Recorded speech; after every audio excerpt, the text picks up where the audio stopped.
السلام علیکم ناظرین، انقلاب آ نہیں رہا بلکہ آ چکا ہے۔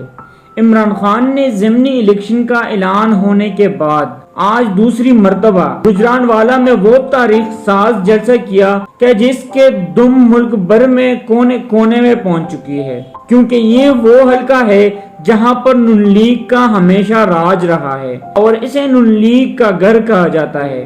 نواز شریف نے اسٹیبلشمنٹ کے خلاف اپنی مشہور زمانہ تقریر بھی اسی جلسے کے اندر ہی کی تھی، کیونکہ یہی سے نون لیگ کا پکا سپورٹر موجود رہا ہے اور نون لیگ اپنے آپ کو گجرانوالہ کا بادشاہ کہتے ہیں۔ لیکن آج انقلاب کی نوعیت سنائی دے رہی ہے، جہاں اسے گجرانوالہ کے اندر ایک دفعہ پھر عمران خان نے اتنی بڑی تعداد میں عوام کو باہر نکالا ہے جس کا کسی نے سوچا بھی نہیں ہوگا۔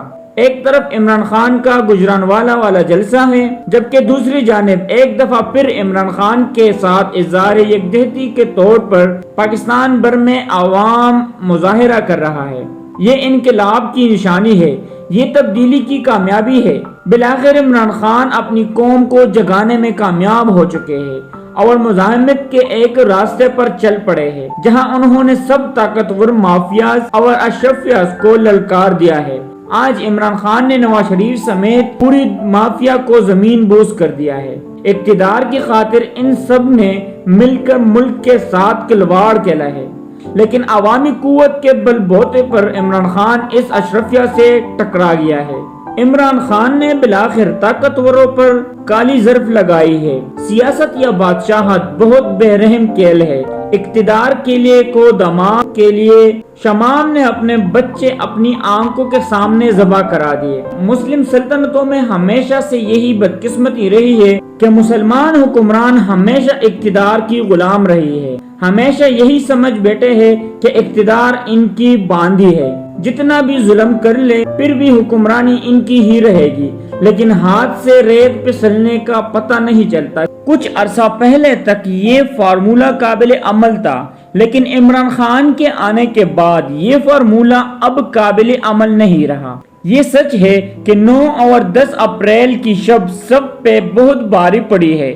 تب سے اب تک سب اپنی ساکھوں کو بچانے میں لگے ہیں۔ جتنا حالات کو سنبھلنے کی کوشش کرتے ہیں، حالات دن بدن اتنے ہی سنگین ہونے جا رہے ہیں۔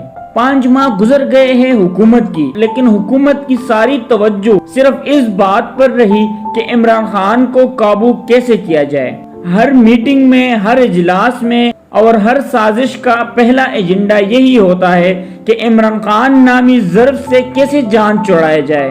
سبھی پریشان ہیں، آپس میں لڑتے بھی ہے کہ کیا پڑی تھی کہ اس چلتے کنویں میں کود پڑے۔ بڑے باؤجی روز چھوٹے باؤجی کو بھڑکاتے ہیں کہ تمہیں کس نے کہا تھا کہ ریتی سام کو گلے میں ڈالو۔ پہلے زرداری صاحب بہت خوش تھے، لیکن اب وہ پریشان نظر آتے ہیں، کیونکہ عمران خان کی توپوں کا رخ اب زرداری اور سندھ کی طرف بھی ہے۔ سندھ ہاتھ سے جاتا دکھائی دے رہا ہے۔ شہباز شریف کو کوبرا کا مزہ آ گیا، اسی لیے اب وہ باؤجی کو اپنے خاطر میں نہیں لا رہے، بلکہ بڑے باؤجی کی واپسی میں بھی رکاوٹیں ڈال رہا ہے۔ زرداری صاحب بھی باؤجی کی واپسی کے مخالف ہے۔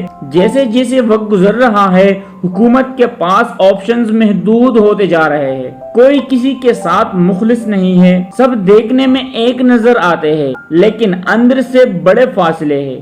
زرداری نون لیگ کا دشمن ہے، نون لیگ زرداری کا دشمن، اور فضل الرحمان سب کا دشمن، اور سب کا نشانہ عمران خان ہے۔ اتنا بے رحم کھیل چل رہا ہے، لیکن تمام دشمنوں کے باوجود سب کا مشترکہ ایجنڈا ایک ہی ہے کہ کس طرح عمران خان کو ایلیمینیٹ کیا جائے، جو کہ ناممکن نظر آتا ہے۔ ہر حربہ آزما لیا، ڈرایا دھمکایا، قتل کی دھمکی بھی دی، دہشت گردی میں بھی پھنسایا، لیکن وہ باز نہیں آیا۔ گرفتار کرنے کی کوشش کی، لیکن عوام سامنے آ گئی۔ جب اب تمام حربے ناکام ہو گئے تو اب عدالتوں کے سامنے لانے کی کوشش کی جا رہی ہے کہ کس طرح ٹیکنیکل ناک آؤٹ کیا جائے، لیکن اگر ایسا کرنے میں کامیاب بھی ہو گئے تو اس کا کوئی خاطر خواہ فائدہ نہیں ہوگا، وہ چند ماہ بعد دوبارہ آ جائے گا۔ ویڈیو دیکھنے کے لیے شکریہ۔